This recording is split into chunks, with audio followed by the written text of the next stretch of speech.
नदी कूଳରେ ଥିବା गोटे नड़िया गछ बहु उच्चरे नड़िया फଳିथिला।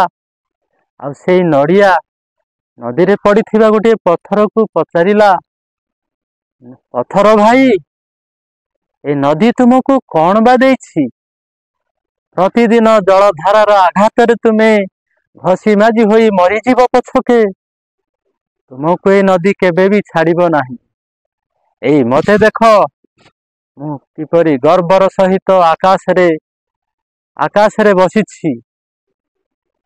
पत्थर नड़ियार कथा को कर्णपात कला नाही। किछि दिन परे नड़िया देखिला सेई पत्थर शालग्राम रूपे मंदिर रे प्रतिष्ठित, जहा को पूजा पाई सामग्री रूपे हणा जाइछि। एठारे पत्थर नड़िया को कहिला, नड़िया भाई देखिलो मु घसी माजी होई परिष्कृत हेबा जोगे प्रभुंकर आदरर पात्र होई पारिछि। तुमे अहंकार रे मातुआल होई निज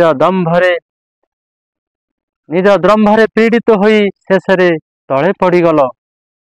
तेणु भगवान को दृष्टि रे समर्पणर मूल्य अछि, अहंकारर मूल्य नाही। हे मोर भाई भौणी माने सबु बेले समर्पणर भाव रख, मनरे गर्व अहंकार रख नाही। काहेकि ना गर्व अहंकार दिने तुमर पतनर निश्चित रूपे कारण हब।